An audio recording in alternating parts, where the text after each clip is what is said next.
വയനാടിന്റെ അക്ഷരഭൂമിക നിങ്ങൾക്കായി അവതരിപ്പിക്കുന്നത് അനുപമ ജ്വല്ലേഴ്സ്, സുൽത്താൻ ബത്തേരി, പുൽപ്പള്ളി, മീനങ്ങാടി.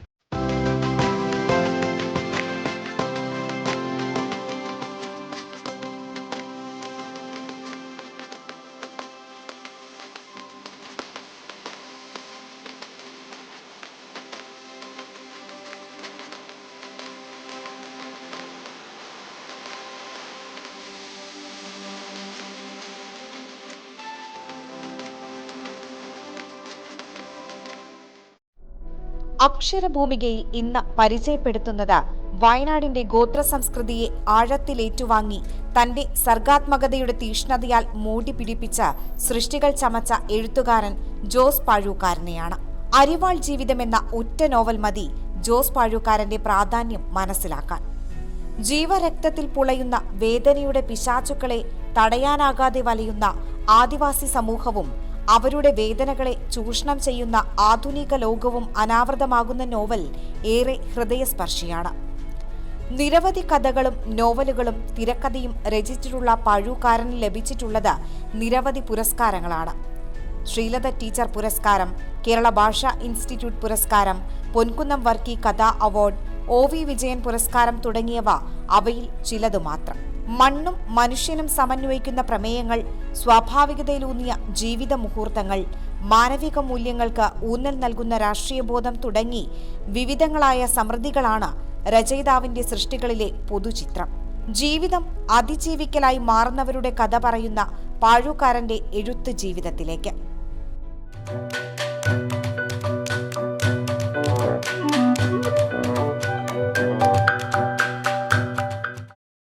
വയനാടിൻ്റെ അക്ഷരഭൂമിക.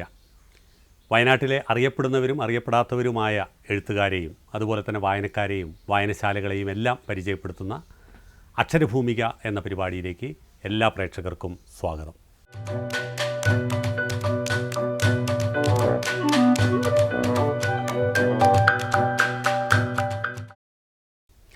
ഇന്ന് വളരെ പ്രഗത്ഭനായിട്ടുള്ള ഒരു വ്യക്തിയുമായിട്ടാണ് നമ്മൾ സംവദിക്കുന്നത്. ഒരുപക്ഷെ അധികമാരും പുതിയ കാലഘട്ടത്തിൽ അറിയുന്നില്ല എങ്കിൽ പോലും നിരവധി പുസ്തകങ്ങൾ, ഏകദേശം 20ഓളം പുസ്തകങ്ങൾ, അത് വിവർത്തനമടക്കമുള്ള 20ഓളം പുസ്തകങ്ങൾ എഴുതി ഏറ്റവും ശ്രേഷ്ഠമായത്, പ്രത്യേകിച്ചും വയനാടിൻ്റെ സാമൂഹ്യ സാംസ്കാരിക പ്രവർത്തനങ്ങളെ തൻ്റേതായിട്ടുള്ള രീതിയിൽ അവതരിപ്പിച്ച നിരവധി പുസ്തകങ്ങളുടെ കർത്താവായിട്ടുള്ള ജോസ് പാഴൂക്കാരൻ എന്ന പ്രിയപ്പെട്ട എഴുത്തുകാരനാണ് ഇന്ന് അക്ഷരഭൂമികയിൽ നമ്മോടൊപ്പം. സർ, സ്വാഗതം. ഞാൻ പറഞ്ഞല്ലോ, വളരെ സന്തോഷമുണ്ട്. പുതിയ കാലഘട്ടത്തെ വായനക്കാരെ സംബന്ധിച്ചിടത്തോളം ജോസ് പാഴൂക്കാരൻ്റെ പുസ്തകം എത്രമാത്രം വായിച്ചിട്ടുണ്ട് എന്നുള്ളതിനെക്കുറിച്ച് എനിക്കറിയില്ല. എങ്കിൽ പോലും ഒരു എഴുത്തുകാരൻ എന്നുള്ള രീതിയിൽ താങ്കളെ വളരെയധികം വായനക്കാരെ അറിയുന്നു എന്നുള്ളൊരു സത്യം നിലനിർത്തിക്കൊണ്ട് ചോദിക്കുകയാണ്. വയനാടിൻ്റെ സാംസ്കാരിക പ്രവർത്തനങ്ങൾ അല്ലെങ്കിൽ സാംസ്കാരിക പ്രശ്നങ്ങൾ, സാമൂഹ്യ പ്രശ്നങ്ങൾ ഒക്കെയാണ് അങ്ങയുടെ കൂടുതൽ രചനകളിൽ വന്നിട്ടുള്ളത് എന്നുള്ളതാണ് സത്യം. ആദ്യത്തെ പുസ്തകം അതൊരു ഓർമ്മയാണല്ലോ, കാരണം ഒരു പുസ്തകം എഴുതുന്നത്. അതെ, അതിനെക്കുറിച്ചൊന്ന് പറഞ്ഞു തുടങ്ങിക്കോളൂ. ഞാൻ ഏതാണ്ട് എഴുതി തുടങ്ങുന്ന കാലഘട്ടം എന്ന് പറയുന്നത് 2002. മുമ്പ് സ്കൂളുകളിലൊക്കെ പഠിച്ചിരുന്ന സമയത്ത് എഴുതുമായിരുന്നെങ്കിലും 2002 ശരിയായിട്ടുള്ള ഒരു കഥ എഴുത്തിലേക്ക് വരുന്നത്. അതിന് പ്രധാന കാരണം എന്താണെന്ന് ചോദിച്ചു കഴിഞ്ഞാൽ, അന്ന് ഈ കർഷക ആത്മഹത്യ ധാരാളം നടക്കുന്ന ഒരു സമയമാണ്. അപ്പോൾ ആ സമയത്ത് 2002-2003 കാലഘട്ടത്തിൽ ആണല്ലോ അല്ലേ? അതെ. അപ്പോൾ ആ സമയത്ത് കഥകളൊന്നും അല്ലെങ്കിൽ ഈ കർഷക ആത്മഹത്യയെക്കുറിച്ചുള്ള സംഭവങ്ങളൊന്നും വയനാടിന് പുറത്തേക്ക് പോയിരുന്നില്ല. എല്ലാ സംഭവങ്ങളും വയനാടിനുള്ളിൽ ഒതുങ്ങുന്ന ഒരു വയനാട് കോളത്തിൽ മാത്രം ഒതുങ്ങുന്ന വാർത്തകളായിരുന്നു ഉണ്ടായിരുന്നത്. ആ ഗണത്തിൽ ഈ നമ്മുടെ കർഷക ആത്മഹത്യയിലും പെട്ടു. അപ്പോൾ ആ സമയത്ത് ഈ വയനാട്ടിലെ കർഷകരുടെ ആത്മഹത്യയുടെ കാര്യകാരണങ്ങൾ വയനാടിന് പുറത്തേക്ക് അറിയിക്കണമെങ്കിൽ ഒരു ചെറിയ കഥ മൂലം കഴിയുമല്ലോ എന്ന് ഞാനങ്ങനെ ഓർത്തു. അങ്ങനെ ഒരു കഥ എഴുതണം ഈ സംഭവത്തെക്കുറിച്ച്, വയനാട്ടിൽ കൃഷിക്കാർ ആത്മഹത്യ ചെയ്യുന്ന സംഭവത്തെക്കുറിച്ച് ഒരു കഥ എഴുതണമെന്ന് ഞാൻ ചിന്തിക്കുകയും അതിൻ്റെ പുറകെ കുറേ നടക്കുകയൊക്കെ ചെയ്തു.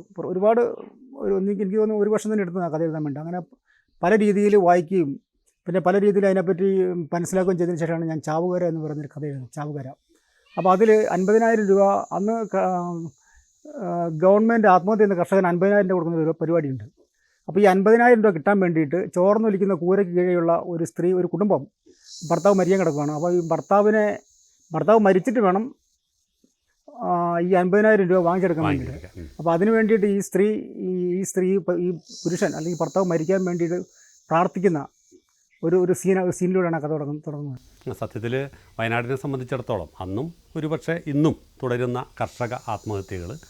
അപ്പോൾ സാറെടുത്ത ആ ഒരു മീഡിയ വളരെ സുന്ദരമായി. കാരണം നേരിട്ടൊരു ലേഖനം കൊടുക്കുന്നതിനപ്പുറം ഒരു യഥാർത്ഥ സംഭവത്തെ കഥകളിലൂടെ അവതരിപ്പിക്കുമ്പോഴുണ്ടാകുന്ന ഒരു പ്രാധാന്യം അത് വളരെ സജീവമായി. പിന്നീടാണ് ഒരു പുസ്തകത്തിൻ്റെ പേര് ഈരയുടെ പ്രസവം ഒരു ലൈവ് ഷോ. ആ പുസ്തകത്തിൻ്റെ ഒരു ഉള്ളടക്കം അത് കഥകളാണ്. എൻ്റെ ഏതാണ്ട് ഒരു നൂറുകണക്കിന് കഥകൾ പബ്ലിഷ് ചെയ്തിട്ടുണ്ട്. എനിക്ക് തോന്നുന്നത് ഏതാണ്ട് 100-110 കഥകൾ പബ്ലിഷ് ചെയ്തിട്ടുണ്ട്. ആ കഥകളിൽ നിന്ന് തിരഞ്ഞെടുത്ത ചില കഥകളാണ് ഈ പുസ്തകത്തിൽ വന്നിട്ടുള്ളത്. അതായത് ഈരയുടെ പ്രസവം ഒരു ലൈവ് ഷോ. ആ പുസ്തകം പബ്ലിഷ് ചെയ്തത് ചിന്ത പബ്ലിക്കേഷനാണ്. അത് സെലക്റ്റീവായിട്ടുള്ള കുറച്ച് കഥകളുടെ ഒരു സമാഹാരമാണെന്ന് മാത്രമല്ല, അതിന് പ്രത്യേകിച്ച് വേറെ ഒന്നുമില്ല. അതല്ല, ആ കഥയ്ക്ക് മാത്രമുള്ള, കാരണം എന്തായാലും ആ പുസ്തകത്തിന് കൊടുത്തിട്ടുള്ള പേര് മറ്റൊരു കഥ തന്നെയായിരിക്കുമല്ലോ. ആ ഒരു കഥയുടെ പ്രത്യേകത, കാരണം ആ പേരിലൊരു വലിയ സൗന്ദര്യമുണ്ട്. അതെന്ന് വെച്ചിട്ടുണ്ടല്ലോ, ഈ ആദിവാസികളുടെ സംഭവമായി ബന്ധപ്പെട്ട് പത്രവാർത്തകൾക്ക് അല്ലെങ്കിൽ TV ചാനലുകൾക്ക് ഭയങ്കര ഇൻട്രസ്റ്റ് ഉള്ള പരിപാടിയാണ്. അപ്പോൾ ആദിവാസികളെ എങ്ങനെയും മാൽപ്രാക്ടീസ് ചെയ്തിട്ട് അതിലൊരു വാർത്ത ഉണ്ടാക്കുന്ന ഒരു രീതി പത്രക്കാർക്കുണ്ട്. അപ്പോൾ അങ്ങനെ ഈര എന്ന് പറയുന്ന സ്ത്രീ അവർ പബ്ലിക് ഇഷ്യൂ ആയിട്ടുള്ള സംഭവമാണ്. ആ സ്ത്രീയുടെ ഇപ്പം ആ സമയത്ത് ഗവൺമെൻറ് എല്ലാ കാര്യങ്ങളും ഈ ആദിവാസികളെ ബന്ധപ്പെട്ട എല്ലാ കാര്യങ്ങളും സർക്കാർ ഏറ്റെടുത്തിട്ടുണ്ടല്ലോ. അപ്പോൾ അതിൻ്റെ ഭാഗമായിട്ട് ഈ പ്രസവം സർക്കാർ ഏറ്റെടുക്കുന്ന ഒരു നിലയിലാണ് അതിനെ നമ്മൾ സർക്കാസം ചെയ്യുന്നത്.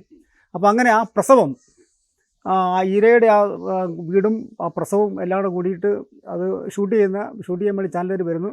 അത് ഷൂട്ട് ചെയ്തിട്ട് ഈരയുടെ അല്ലെങ്കിൽ ആ ആദിവാസി സമൂഹത്തിൻ്റെ ഒരു ജീവിതാവസ്ഥ ഇങ്ങനെയൊക്കെയാണ് എന്ന് കാണിക്കാൻ വേണ്ടിയിട്ട് ഞാൻ അല്ലെങ്കിൽ അതിനെ എന്താ ഒരു പരിഹസിക്കുന്ന രീതിയിൽ സർക്കാസത്തോടു കൂടി ചെയ്തിട്ടുള്ള ഒരു സത്യത്തിൽ അത് മാധ്യമപ്രവർത്തകരെ പരിഹസിക്കുന്ന ഒന്ന് എന്ന് വേണമെങ്കിൽ പറയാം. അതെ, തീർച്ചയായിട്ടും അങ്ങനെ പറയാം. എന്ത് കാണുമ്പോഴേക്കും അവിടേക്ക് ഓടി. അല്ല, അത് മാത്രമല്ല, മറ്റൊരു കഥയാണ് പന്നിവർഗം എന്ന് മറ്റൊരു കഥകളുണ്ട്. പന്നിവർഗം. അപ്പോൾ അത് ഈ കാട്ടുപന്നികളെ വെടിവെക്കാൻ വേണ്ടിയിട്ട് സർക്കാർ ഓർഡർ ഇട്ടെങ്കിലും ഒന്നും നടപ്പിലാകുന്നില്ലല്ലോ. അപ്പോൾ അതുകൊണ്ട് സ്വന്തം കൃഷിയുടെ നശിക്കുന്നതിലൂടെ കാട്ടുപന്നികൾ തൻ്റെ കൃഷിയുടെ നശിപ്പിക്കുന്നത് കണ്ടു നിൽക്കുന്ന ഒരു അവസ്ഥയാണ് ഇന്നത്തെ കൃഷിക്കാരനുള്ളത്. അത് ഏത് വർഷം എഴുതിയ? അത് എനിക്ക് 2015 ഏകദേശം 8-9 വർഷങ്ങൾക്ക് മുമ്പ്. ഒരുപക്ഷെ ഈ പലപ്പോഴും പറയാറുണ്ടല്ലോ, എഴുത്തുകാരൊക്കെ ദീർഘദർശികളാണ് എന്ന് പറയാറുണ്ട്. അപ്പം 9 വർഷം മുമ്പ് അന്നും പറയുന്ന കാട്ടുപന്നികളുടെയൊക്കെ ആക്രമണം കൂടെയുണ്ട്. പക്ഷേ ഇന്നാണത് കുറച്ചുകൂടി വല്ലാതെ ജനങ്ങളെ ബാധിച്ചുകൊണ്ടിരിക്കുന്നത്. അപ്പോൾ കാട്ടുപന്നി കൃഷി നശിപ്പിക്കുന്ന ആ സംഭവവികാസങ്ങളെ ചാനലുകാർ വന്ന് ഇങ്ങനെ കാണുന്നതും അത് ഒപ്പിയെടുക്കുന്നതായിട്ട് സംഭവങ്ങൾ പരിഹാസപരമാണ്. പന്നികൾ ഇഷ്ടം പോലെ വരുന്നുണ്ട്. ആ പന്നികളെ കൊല്ലാൻ വേണ്ടി പെട്ടെന്ന് പറ്റിയല്ലോ. പല കാട്ടുപന്നി ഗർഭിണിയാണെന്ന് നോക്കണം, കുഞ്ഞുങ്ങളുണ്ടോയെന്ന് നോക്കണം, മുല കൂട്ടുന്നതാണെന്ന് നോക്കണം, ഇങ്ങനെയുള്ള ഒരുപാട് പ്രശ്നങ്ങളുണ്ടല്ലോ. അപ്പോൾ അതിനെയൊക്കെ പരിഹസിക്കുന്ന രീതിയിൽ എഴുതിയിട്ടുള്ള കഥയാണ് പന്നിവർഗം. അതിനാണ് എനിക്ക് പൊൻകുന്നം വർക്കി കഥ അവാർഡ് കിട്ടിയത്. കാരണം അതൊരു സാമൂഹിക വിമർശനം തന്നെയാണ് യഥാർത്ഥത്തിൽ. ഹാസ്യാത്മകമായിട്ട് അവതരിപ്പിക്കുമ്പോൾ അതിന് കുറച്ചുകൂടി പ്രാധാന്യമുണ്ട്. മലയാളം വാരികയാണ് കഥ പബ്ലിഷ് ചെയ്തത്. മലയാളം വാരിക. മറ്റൊരു എനിക്ക് തോന്നുന്നത്, ഇപ്പം പലപ്പോഴും നോവലിസ്റ്റ് എന്നുള്ള രീതിയിൽ അല്ലെങ്കിൽ കഥാകാരൻ എന്നുള്ള രീതിയിൽ അങ്ങനെയൊക്കെ ഒതുങ്ങിപ്പോകാറുണ്ട് എഴുത്തുകാർ. പക്ഷേ ജോസ് പാഴൂക്കാരൻ എന്ന എഴുത്തുകാരനെ സംബന്ധിച്ചിടത്തോളം നോവലുകൾ എഴുതിയിട്ടുണ്ട്, കഥകൾ എഴുതിയിട്ടുണ്ട്, തിരക്കഥകൾ എഴുതിയിട്ടുണ്ട്. ഈ തിരക്കഥാ രംഗത്തൊക്കെ എങ്ങനെ? കാരണം തിരക്കഥ മിക്കവാറും അല്ലെങ്കിൽ നമ്മൾ ഉദ്ദേശിക്കുന്നത് സിനിമയ്ക്ക് വേണ്ടി എഴുതപ്പെടുന്നതാണല്ലോ. അതെ. അപ്പോൾ അത് ഏതെങ്കിലും സിനിമയ്ക്ക് വേണ്ടി പോയോ? അതല്ല, തിരക്കഥ എന്ന സാഹിത്യം പുതിയ കാലഘട്ടത്തിൽ തിരക്കഥ ഒരു സാഹിത്യമായിട്ട് തന്നെ അംഗീകരിക്കപ്പെട്ടിട്ടുണ്ട്. അത് എഴുത്തിലേക്ക് വരുന്നതിന് മുമ്പ് തന്നെ എനിക്ക് സിനിമയുടെ വലിയ താല്പര്യമുണ്ടായിരുന്നു. ഞാൻ സിനിമാ ലേഖകനായിരുന്നു. 1992-93 കാലഘട്ടത്തിൽ സിനിമാ ലേഖകനായിരുന്നു. അപ്പോൾ ആ സമയത്ത് എൻ്റെ ഒരു കഥ അല്ലെങ്കിൽ എൻ്റെ ഒരു നോവൽ അല്ലെങ്കിൽ എൻ്റെ ഒരു കഥ തന്നെ സിനിമയാക്കണമെന്ന് വലിയ ആഗ്രഹമായിരുന്നു. പക്ഷേ എനിക്കത് സാധിച്ചിട്ടില്ലെന്നുള്ളതാണ് സത്യാവസ്ഥ. അതിനുശേഷം അതുകൊണ്ട് തന്നെ ഞാൻ എഴുത്തിലേക്ക് കടന്നു. നോവലുകൾ എഴുതി, കഥകൾ എഴുതി. അപ്പോൾ ഏതെങ്കിലും സമയത്ത് സിനിമയാവുകയാണെങ്കിൽ ആകട്ടെ എന്ന് കരുതിയിട്ടാണ് ഇതൊക്കെ ചെയ്തത്. പക്ഷേ നിർഭാഗ്യവശാൽ ഞാൻ ഈ വയനാടിൻ്റെ ഒരു ഫോണിൽ കിടക്കുന്ന ആയതുകൊണ്ടാണ് സിനിമയാകണമെന്നതിന് കഴിഞ്ഞിട്ടില്ലെന്നുള്ളതാണ്. അല്ല, അത് താങ്കൾ പറഞ്ഞ് ഈ വയനാട്ടുകാരനായതുകൊണ്ട് മാത്രം ഉയർന്നു പോകാൻ കഴിയാത്ത പല രംഗങ്ങളിൽ, ഇപ്പോൾ എഴുത്തുകാരാണെങ്കിലും അല്ലെങ്കിൽ സിനിമാക്കാരാണെങ്കിലും, അതിനെ ഇപ്പോൾ ഒരു സാഹിത്യവുമായി ബന്ധപ്പെട്ടൊരു ചോദ്യമല്ല ഞാൻ ചോദിക്കുന്നത്. എങ്കിൽ പോലും അങ്ങ് സൂചിപ്പിച്ചതുകൊണ്ട് വയനാടിൻ്റെ ഒരു മൂലയിൽ ഒതുങ്ങിപ്പോയതുകൊണ്ട് എവിടെ വരാൻ പറ്റിയില്ല എന്നുള്ള ഒരു തോന്നലുണ്ടോ സത്യത്തിൽ? ശരിക്കും പറഞ്ഞാൽ അതിന് ഒരുപാട് ഘടകങ്ങളുണ്ട്. അതൊരു തോന്നലുണ്ടെന്ന് വെച്ച് കഴിഞ്ഞാൽ അതൊരു തോന്നൽ തന്നെയാണ്. തോന്നലല്ല, യാഥാർത്ഥ്യമാണ്. കാരണം വെച്ചാൽ നമുക്ക് ഇത് എപ്പോഴും ബന്ധപ്പെട്ടുകൊണ്ടിരിക്കണം. സംവിധായകരായും പ്രൊഡ്യൂസേഴ്സായും അല്ലെങ്കിൽ അഭിനേതാക്കളായിട്ട് നമ്മളെപ്പോഴും ബന്ധപ്പെട്ടുകൊണ്ടിരിക്കണം. അപ്പോൾ അങ്ങനെ ബന്ധപ്പെടാനുള്ള സാഹചര്യം നമുക്ക് സ്ഥിരം ഇല്ലാണ്ട് പോയി എന്നുള്ളതാണ്. അപ്പോൾ അതുകൊണ്ടാണ് ആൾക്കാർ വയനാട് വിട്ടുപോയാൽ പുൽപ്പള്ളി വിട്ടുപോയി കൊച്ചിയിലും തിരുവനന്തപുരത്തൊക്കെ സ്തംഭടിച്ചിട്ട് ഈ സിനിമക്കാരായി വരുന്ന പ്രധാന കാരണം അതാണ്. അപ്പോൾ എനിക്ക് അങ്ങനെ ഒരു സാഹചര്യം ഇല്ലായിരുന്നുകൊണ്ടായിരിക്കണം ഒരു പക്ഷേ അങ്ങനെ ആകിത്തീരാത്തത്. കാരണം മറ്റൊന്നുമല്ല, അതിനുശേഷം പിന്നെ നമ്മൾ എഴുത്തിലേക്ക് പോയല്ലോ. അപ്പോൾ എഴുത്തും ഈ സിനിമയും തമ്മിൽ രണ്ട് ധ്രുവങ്ങളിലാണ് നിൽക്കുന്നത്. എന്തായാലും ബന്ധപ്പെട്ട് കിടക്കുന്നെങ്കിൽ പോലും രണ്ട് ധ്രുവങ്ങളിലാണ്. പക്ഷേ അതിനെ എളുപ്പം യോജിപ്പിക്കാൻ സാധ്യമല്ല. അതെങ്കിൽ പോലും ഇപ്പോൾ നമുക്ക് പുതിയ കാലഘട്ടത്തിൽ വയനാട്ടിൽ നിന്ന് നിരവധി സിനിമാ പ്രവർത്തകരുണ്ടാകുന്നു എന്നുള്ളത് ഒരു വലിയ സന്തോഷമായിട്ട്. ഞാൻ 92-93 കാലഘട്ടങ്ങളിലായിരുന്നെങ്കിൽ പോലും അന്ന് വയനാട്ടിൽ സിനിമ എന്ന് പറയുന്നത് ഒരു അന്യമായിരുന്നു. എത്തിപ്പെടാൻ വലിയ ബുദ്ധിമുട്ടായിരുന്നു. ഇപ്പോൾ വയനാട്ടിൽ ഇപ്പോൾ സിനിമ എവിടെയുള്ളൊരു പ്രശ്നമില്ലല്ലോ. എവിടെയുള്ളവർക്കും സിനിമയിലേക്ക് എത്തിച്ചേരാം എന്നുള്ളൊരു സിറ്റുവേഷൻ വന്നിട്ടുണ്ട്. കഴിവുണ്ടെങ്കിൽ എവിടെ എത്തിച്ചേരാം. അതുപോലെ തന്നെ മറ്റൊരു പുസ്തകമാണ് ഈ അരിവാൾ ജീവിതം. ഈ അരിവാൾ ജീവിതത്തിലെ പ്രമേയം അത് വയനാട്ടിലെ അരിവാൾ രോഗികളുടെ കഥയാണത്. ആ പേരിൽ തന്നെ അത് ഒതുങ്ങിയത്. അതെ, അരിവാൾ രോഗം എന്ന് പറയുന്നത് വയനാട്ടിലെ ആദിവാസികൾക്കിടയിലുള്ള ഒരു സിക്കിൾ സെൽ അനീമിയ, അതൊരു രോഗമാണ്.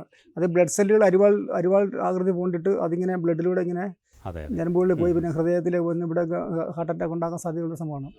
ഞാൻ ആ കഥ ആ നോവൽ എഴുതാൻ കാരണം എന്താണെന്ന് വെച്ചാൽ ആ സമയത്ത് 2010 സമയത്തൊന്നും ഈ അരിവാൾ രോഗത്തെപ്പറ്റി സർക്കാരിനോ അല്ലെങ്കിൽ പൊതുജനങ്ങൾക്ക് വലിയ ധാരണയൊന്നുമില്ലായിരുന്നു. അപ്പം എല്ലാ ദിവസവും അരിവാൾ രോഗികൾ മരിച്ചു എന്ന് പറഞ്ഞിട്ട് പത്രങ്ങളിലൊക്കെ ഒരു വാർത്തയായിരുന്നു. അത് വയനാടിനുള്ളിൽ മാത്രം ഒതുങ്ങിയിരിക്കുകയായിരുന്നു.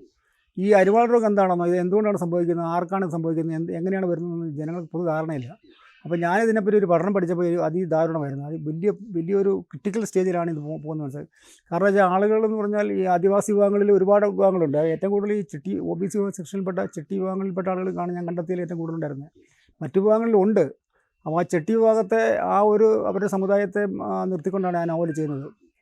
അപ്പോൾ ആ നോവൽ എഴുതാൻ വേണ്ടി ഞാൻ തിരുനെല്ലി, അതുപോലെ തന്നെ നൂൽപ്പുഴ, പിന്നെ മീനങ്ങാടിയുടെ ചില പ്രദേശങ്ങളൊക്കെ ഞാൻ പോയി ഇങ്ങനെ അന്വേഷണം പോയപ്പോൾ പല കോളനികളിലും ഇവർ മിണ്ടൂല, സംസാരിക്കാൻ വേണ്ടി പുറത്ത് പറയില്ല, വളരെ രഹസ്യം വെക്കും. അപ്പോൾ അതുകൊണ്ട് തന്നെ ഒരു സാമൂഹ്യ അപവാദം ഈ രോഗത്തിനുണ്ടായിരുന്നില്ല. അപ്പോൾ അതുകൊണ്ട് സാമൂഹിക അപവാദം ഉണ്ടാക്കാൻ വേണ്ടി ഈ നോവൽ എഴുതിയുണ്ടായിരുന്നു സത്യത്തിൽ. പക്ഷേ നോവൽ വന്നതിന് ശേഷം അത് ശ്രദ്ധിക്കപ്പെടുകയും പിന്നെ ആളുകൾ ചർച്ച ചെയ്യുകയും പിന്നെ സർക്കാരിൻ്റെ ശ്രദ്ധയിൽ വരാത്ത അന്ന് അച്യുതാനന്ദ ഗവൺമെൻറ്റാണ് ഉണ്ടായിരുന്നത്. അപ്പോൾ അവരുടെ ശ്രദ്ധയിലേക്ക് കൊണ്ടുവരാൻ ഈ നോവൽ കഴിഞ്ഞെന്നുള്ളതാണ്.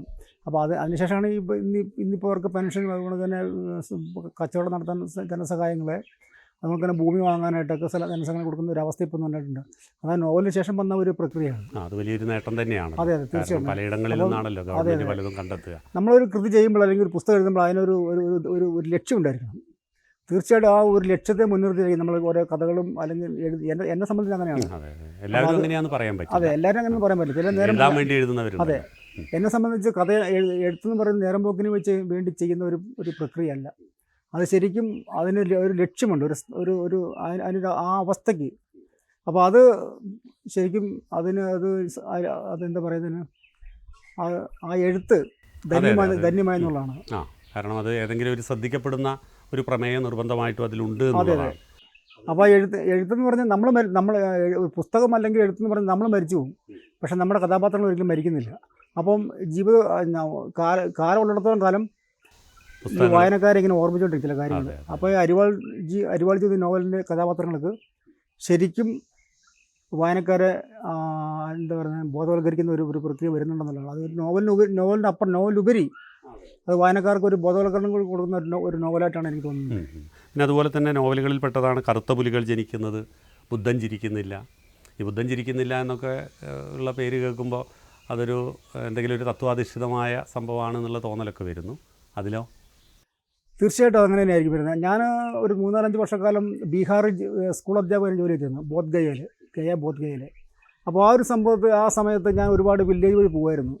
അപ്പോൾ വില്ലേജ് വഴി പോകും. അപ്പോൾ അവിടെ ഇപ്പോൾ എന്താ പറയുന്നത് ഈ ജാതി വ്യവസ്ഥ ഇപ്പോൾ നിലനിൽക്കുന്ന ഒരു സംസ്ഥാനമാണ് ബീഹാർ മാത്രമല്ല, നോർത്ത് ഇന്ത്യയിലുള്ള പല സംസ്ഥാനങ്ങളിൽ അങ്ങനെ തന്നെയാണ്.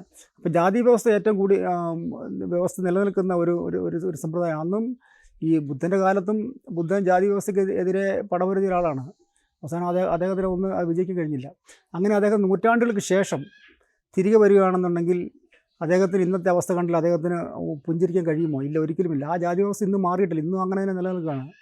അപ്പോൾ ആ ഒരു ഭീകരാവസ്ഥയെ നോവലാക്കുക എന്നുള്ളതായിരുന്നു എൻ്റെ അങ്ങനെ ഒരു നോവലാക്കണം തോന്നി.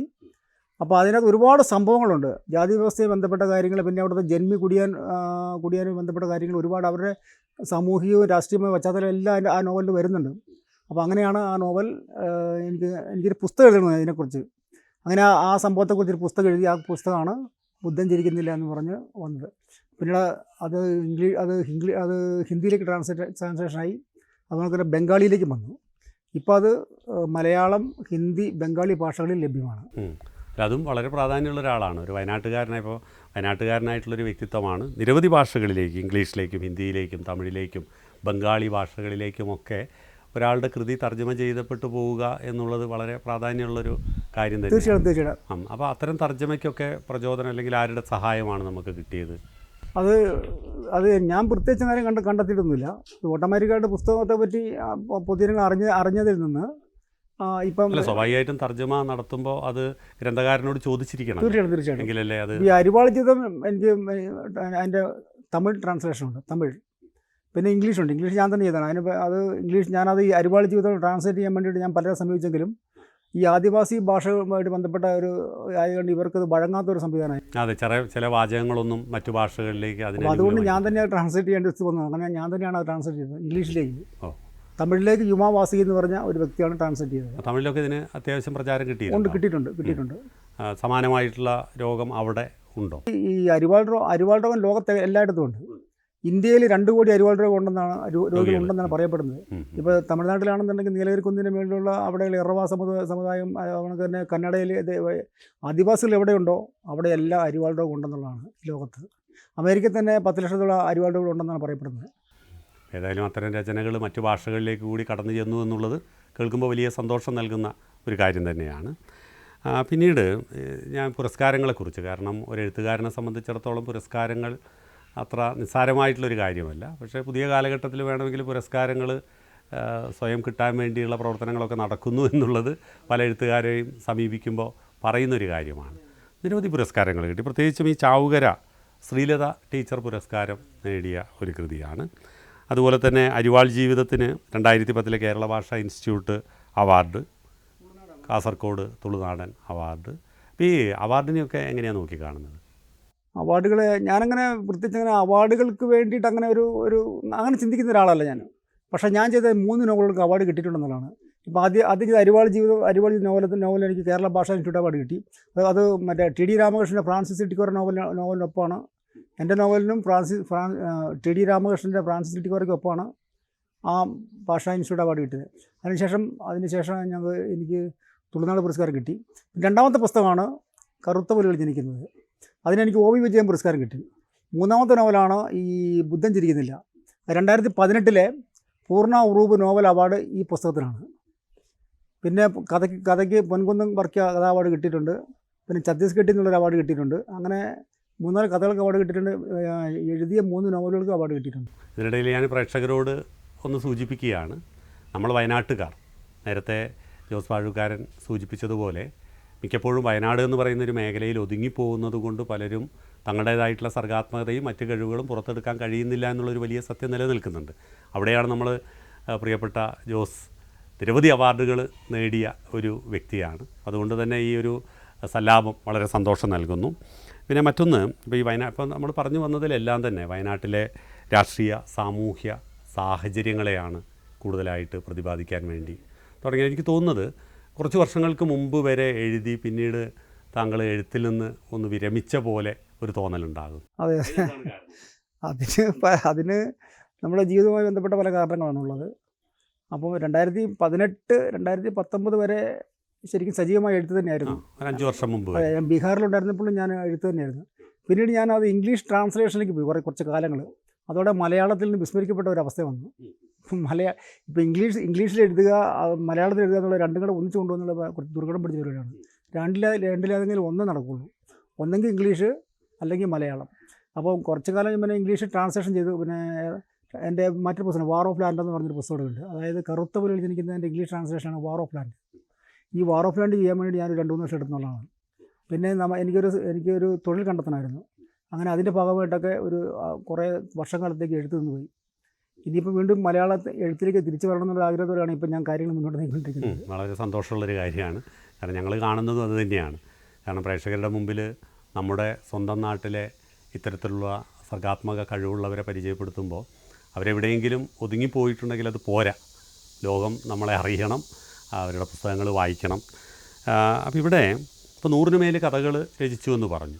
ഇപ്പോൾ 100-ന് മേൽ കഥകൾ എന്ന് പറയുമ്പോൾ എല്ലാറ്റിലും എന്തായാലും പ്രമേയം ഒന്നായിരിക്കില്ല. അപ്പോൾ ഈ കഥകൾ ഇത്രമാത്രം എഴുതാൻ ഇപ്പോൾ എളുപ്പമുള്ള ഒരു പണിയായിട്ടാണോ, നോവലിനേക്കാളും എളുപ്പം കഥകൾ എന്നുള്ളത് കൊണ്ടാണോ, അതോ എത്രയും പെട്ടെന്ന് ഒരു നല്ല ആശയം വായനക്കാരിലേക്ക് എത്തിക്കാം എന്നുള്ള രീതിയിലാണോ കഥകളിലേക്ക്? ഒന്നുമല്ല, നമ്മളൊരു എഴുത്തുകാരൻ എന്നുള്ള നിലയിൽ ഈ കഥ എഴുതുക എന്നുള്ള ഒരു പ്രചോദനം ഏത് സമയത്ത് ഉണ്ടാകാമല്ലോ. അപ്പോൾ ആ കൂടെ ഇതൊക്കെ സംഭവിച്ചു പോകുന്ന കാര്യങ്ങളാണ്. അങ്ങനെയാണ് അതൊക്കെ ഓട്ടോമാറ്റിക്കായിട്ട് വരുന്ന ഒരു പ്രക്രിയയാണ്. അപ്പോൾ നോവൽ എഴുതുന്നതിന് ഇടയ്ക്ക് തന്നെയാണ് പല കഥകളും എഴുതിയിട്ടുള്ളത്. പിന്നെ എല്ലാ അഭിമുഖങ്ങളിലും ചോദിക്കുന്ന ഒരു ചോദ്യമാണ്, ആരാണ് എഴുത്തിന് പ്രചോദനമായി എന്നൊക്കെ ഒരു ചോദ്യമുണ്ട്. അത് താങ്കളോട് ഞാൻ ചോദിക്കുകയാണ്. അങ്ങനെ വല്ല പ്രചോദനമൊക്കെ ഉണ്ടായിട്ടുണ്ടോ? അല്ല, അത് പഴയ കാലത്ത് ഒരുപാട് വായനയുണ്ടായിരുന്നു, ഒരുപാട് വായിക്കുമായിരുന്നു. പിന്നീട് അത് ഇടക്കാലം കൊണ്ട് നിന്ന് പോയെങ്കിലും ഈ കർഷക ആത്മഹത്യയായിട്ട് ബന്ധപ്പെട്ട FRFൻ്റെ സംഘടനയുടെ പ്രവർത്തനം ഉണ്ടായിരുന്നു. അപ്പോൾ അങ്ങനെ ആ പ്രവർത്തനത്തിൻ്റെ സമയത്ത് ഒരു കഥ എഴുതിയാൽ ഈ നമ്മുടെ ഈ കർഷക ആത്മഹത്യയെക്കുറിച്ച് പുറം ലോകം അറിയുമല്ലോ എന്നുള്ള ചിന്തയിൽ ഒരു കഥ എഴുതി കഴിഞ്ഞപ്പോൾ അത് എല്ലാവർക്കും ഇഷ്ടപ്പെട്ടു, അതിന് അവാർഡും കിട്ടി. അപ്പോൾ അത് ആകെ ഒരു പബ്ലിസിറ്റി കിട്ടി. പിന്നെ അതാണ് പ്രചോദനം. ആ പ്രചോദനത്തിൻ്റെ പുറത്ത് പിന്നെ വീണ്ടും കഥകൾ എഴുതി, പിന്നെ നോവൽ എഴുതി, അങ്ങനെ അങ്ങ് പോവുക ചെയ്തത്. മിക്കപ്പോഴും ഇപ്പോൾ പുതിയ എഴുത്തുകാരുടെ സമീപത്ത് ചെല്ലുമ്പോൾ അവർ ഈ പുസ്തകങ്ങൾ പ്രസിദ്ധീകരിക്കുന്നതിലപ്പുറം നമ്മൾ ഈ സാമൂഹ്യ മാധ്യമങ്ങളിൽ, പ്രത്യേകിച്ചും ഫേസ്ബുക്കിലും ഒക്കെ ഇങ്ങനെ എഴുതി വളരെ എളുപ്പമുള്ളൊരു പരിപാടിയായിട്ട് അതിനെ കാണുന്നു. അത് മാത്രമല്ല, വായനക്കാർ കൂടുതലുണ്ടാകുന്നു എന്നുള്ളതും ഒരു കാര്യമാണ്. ആ മേഖലയിലേക്ക് പോയിട്ടുണ്ടോ? ഇല്ല, ഞാൻ സോഷ്യൽ മീഡിയയിലുള്ള എഴുത്തിൽ അത് സജീവമല്ല.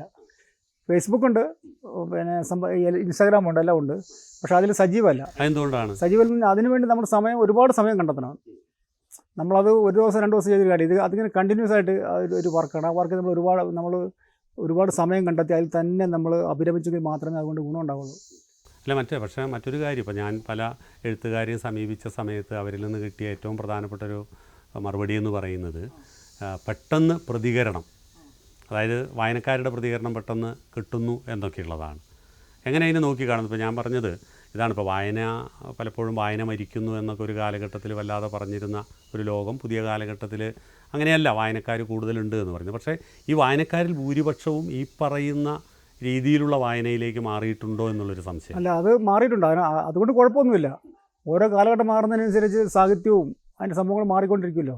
പുതിയ കാലത്തെ എഴുത്തുകാരെന്ന് പറയുന്നത് കൂടുതലും പുതിയ തലമുറ എപ്പോഴും സോഷ്യൽ മീഡിയ വഴി ചെറിയൊരു കഥകൾ എഴുതുക, പിന്നെ അതുവഴി അവരുടെ സർഗാത്മകത പ്രചരിപ്പിക്കുക എന്നുള്ളതാണ്. അതുകൊണ്ട് കുഴപ്പമൊന്നുമില്ല. അങ്ങനെയാണ് ഇപ്പോൾ നിലയിൽ പോകുന്നത്. പക്ഷേ എന്നെ സംബന്ധിച്ച് എനിക്ക് ആ ഒരു ഫീൽഡിലേക്ക് അങ്ങനെ എത്തിപ്പെടാൻ പറ്റിയിട്ടില്ല, അല്ലെങ്കിൽ അതിനോട് സാഹചര്യം ഉണ്ടായിട്ടില്ല എന്നുള്ളതാണ്. അത് കാരണം എത്തിപ്പെടാൻ ട്രഡീഷണൽ എഴുത്ത് രീതിയാണ് ഞാനിപ്പോഴും പിന്തുടരുന്നത്. അല്ല, അത് വലിയൊരു കാര്യം തന്നെയാണ്. കാരണം ഇപ്പോൾ ഈ സോഷ്യൽ മീഡിയയിൽ വരുന്ന ഒരു കഥകൾ ആ ഒരു കാലഘട്ടത്തിൽ നിലനിൽക്കും, പിന്നെ അതിലേക്കൊന്നും ആരും അങ്ങനെ പോകാറില്ല. പക്ഷെ ഒരു പുസ്തകം എന്ന് പറഞ്ഞിട്ടുണ്ടെങ്കിൽ എന്നും അവിടെ നിലനിൽക്കുന്ന ഒന്നാണല്ലോ. പിന്നെ പുതിയ കാലഘട്ടത്തിലെ വായനക്കാരുടെ എണ്ണം കുറയുന്നു, അങ്ങനെയുള്ളതൊക്കെ തോന്നൽ, ഇതൊക്കെ സ്ഥിരം ചോദ്യങ്ങൾ തന്നെയാണ്. പക്ഷേ നമുക്ക് ചോദിക്കാതിരിക്കാൻ പറ്റില്ല. വായനക്കാരുടെ എണ്ണം കുറേ പഴയ രീതിയിലുള്ളൊരു വായന ഇപ്പോൾ വരില്ല. കാരണം ഇപ്പോൾ ഈ സോഷ്യൽ മീഡിയ വന്നതോട് കൂടിയിട്ട്, ഈ മൊബൈലും കമ്പ്യൂട്ടറും വന്നതോട് കൂടിയിട്ട് വായന ശരിക്കും കുറഞ്ഞിട്ടുണ്ടെന്നുള്ളതാണ്. പക്ഷേ മറ്റുള്ള കാലഘട്ടത്തിൽ നിന്ന് വ്യത്യസ്തമായിട്ട് വായനശാലകളുടെ എണ്ണം കൂടുന്നുണ്ട്, അവിടെ സാംസ്കാരിക പ്രവർത്തനങ്ങൾ നടക്കുന്നുണ്ട്.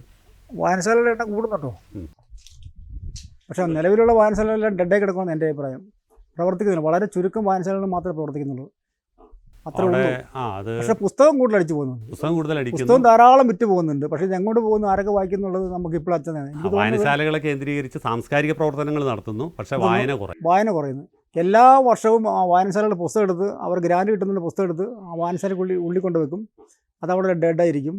അപ്പോൾ അവരെ വായിപ്പിക്കാൻ വേണ്ടിയിട്ടുള്ള പരിപാടികളൊന്നും തന്നെ നടക്കുന്നില്ല. അതെ, വളരെ പ്രധാനപ്പെട്ടൊരു കാര്യമാണ് താങ്കൾ സൂചിപ്പിച്ചിട്ടുള്ളത്. കാരണം ഈ പഴയൊരു കാലഘട്ടത്തിൽ നിന്ന് വ്യത്യസ്തമായിട്ട് ഗവൺമെൻറ് നിരവധി ഗ്രാൻറ്റുകൾ എല്ലാ വർഷങ്ങളും വലിയ ഗ്രാൻഡ് കൊടുക്കുന്നു. പക്ഷേ പുസ്തകം വായിക്കുന്നുണ്ട്, പക്ഷേ ഇതൊന്നും വായിക്കപ്പെടുന്നില്ല എന്നുള്ളതാണ്. അത് ഒരു വലിയ സത്യം തന്നെയാണ്. ഏതായാലും ഇത്രയും കാര്യങ്ങളൊക്കെ താങ്കൾ സംസാരിച്ചു. 5 വർഷമായി മുടങ്ങിക്കിടക്കുന്ന എഴുത്ത് ഇനി തുടരാനുള്ള സാധ്യത പറഞ്ഞാൽ, ഞാനൊരു 2-3 നോവലിനുള്ള തീമൊക്കെ എഴുതി വെച്ചിട്ടുണ്ട്. ഒന്നാമത്തെ മൂരിയബ്ബ എന്ന് പറഞ്ഞിട്ടുള്ള ഒരു തീമാണ്. നമ്മുടെ വൈരക്കുപ്പയിലെ ബേഡഗൗഡരുടെ ലൈഫാണത്. അത് ചിത്രദുർഗയിൽ നിന്ന് പലായനം ചെയ്ത ഒരു വിഭാഗം ആളുകളുണ്ട് ഈ വൈരക്കുപ്പം താമസിക്കുന്നത്. അവരുടെ എല്ലാ വർഷവും കാളയോട്ട മത്സരമുണ്ട്. അതിന് മൂരിയബ്ബ എന്ന് പറയുന്നത്. അപ്പോൾ മൂരിയബ്ബയെ ബന്ധപ്പെട്ട ഒരു നോവൽ ചെയ്യണം, ഒരുപാട് വർഷങ്ങളായിട്ടുള്ള ആഗ്രഹമാണ്. അതിനുള്ള തീമെല്ലാം കയറി വെച്ചെങ്കിൽ എഴുതാൻ സാധിച്ചില്ല. അപ്പോൾ അതിന് തുടങ്ങണം. അത് എഴുതണം എന്നുള്ളതാണ് ഇനി എൻ്റെ ഒരു മുൻകൂട്ടി തീരുമാനിച്ചിരുന്ന ഒരു കാര്യം. ഏതായാലും ഇത് കേൾക്കുമ്പോൾ വലിയ സന്തോഷമാണ്. കാരണം ഇത്രയധികം പുസ്തകങ്ങൾ എഴുതിയ ഒരു സാഹിത്യകാരൻ്റെ അല്ലെങ്കിൽ ഒരു എഴുത്തുകാരൻ്റെ മുന്നിലാണ് ഞാനിരിക്കുന്നത്. അദ്ദേഹത്തിൻ്റെ എഴുത്ത് താൽക്കാലികമായെങ്കിലും നിലച്ചുപോയി എന്ന് കേൾക്കുമ്പോൾ വായനയോട് താല്പര്യമുള്ളവർക്ക് അത് കുറച്ച് വേദനാജനകമാണ്. സാഹചര്യങ്ങളാണ് അതിന് കാരണമായത് എന്ന് തിരിച്ചറിയുന്നു. എങ്കിലും ഇനിയും കൂടുതൽ വേണം, എഴുത്ത് വേണം.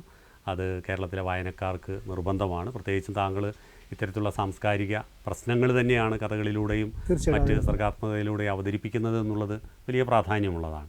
ഏതായാലും പരിചയപ്പെടുത്താൻ കഴിഞ്ഞതിൽ സന്തോഷമുണ്ട്. കുടുംബത്തെക്കുറിച്ച് ഒന്ന് പരിചയപ്പെടുത്തി നമുക്ക് ഈ അഭിമുഖം അവസാനിപ്പിക്കാം. ഭാര്യയുടെ പേര് ശ്രീജ. അവർ ഗവൺമെൻറ് LP സ്കൂൾ ടീച്ചറാണ്. 2 പെൺകുട്ടികളുണ്ട്. 2 പേര് നഴ്സിങ്ങിന് പഠിക്കുകയാണ്. ഒരാൾ ബാംഗ്ലൂരും ഒരാൾ വെല്ലൂരും. ഇതാണ് നിലവിലുള്ള അവസ്ഥ. ഞാനിപ്പോൾ ഒരു ഇൻസ്റ്റിറ്റ്യൂട്ട് നടത്തുന്നുണ്ട്, സ്പോക്കൺ ഇംഗ്ലീഷ് ഇൻസ്റ്റിറ്റ്യൂട്ട് നടത്തുന്നുണ്ട് പള്ളിയിലെ. ഇംഗ്ലീഷിൽ ബിരുദാനന്തര ബിരുദമാണ്. അതെ അതെ, അതാണിപ്പോൾ എൻ്റെ ഒരു ഏതായാലും എഴുത്തിനോടൊപ്പം താങ്കളുടെ തൊഴിലും നല്ല രീതിയിൽ പോകട്ടെ. ആ തൊഴിലിനോടൊപ്പം, ഞാനെങ്ങനെയാണ് പറയുന്നത്, തൊഴിലിനോടൊപ്പം എഴുത്ത് കൂടുതലായിട്ട് നടക്കട്ടെ എന്ന് ആശംസിക്കുകയാണ്. മലനാട് ചാനലിനെ സംബന്ധിച്ചിടത്തോളം ഇത്തരത്തിലുള്ള നിരവധി പേരെ പരിചയപ്പെടുത്തിക്കൊണ്ടിരിക്കുന്നു. താങ്കളുടെ മുന്നിൽ വരാനും താങ്കളോട് അഭിമുഖം നടത്താനും ഒക്കെ കഴിഞ്ഞതിലുള്ള സന്തോഷം രേഖപ്പെടുത്തുകയാണ്, നന്ദിയും രേഖപ്പെടുത്തുകയാണ്. പ്രിയപ്പെട്ട പ്രേക്ഷകരെ, അക്ഷരഭൂമികയിൽ വയനാടിൻ്റെ പ്രഗത്ഭനായിട്ടുള്ളൊരു എഴുത്തുകാരനെയാണ് നമ്മൾ ഇത്രയും നേരം പരിചയപ്പെട്ടത്. അദ്ദേഹത്തിൻ്റെ നിരവധി പുസ്തകങ്ങൾ താൽക്കാലികമായെങ്കിലും എഴുത്തിൽ നിന്ന് അദ്ദേഹം ഒന്ന് വിരമിച്ചെങ്കിലും ഇനിയും അദ്ദേഹം എഴുത്തിലേക്ക് പോകുന്നു എന്നുള്ള സന്തോഷത്തോടെയാണ് ഈ എപ്പിസോഡ് അവസാനിക്കുന്നത്. അടുത്തയാഴ്ച മറ്റൊരു വ്യക്തിയുമായി നമുക്ക് കാണാം. Thank U.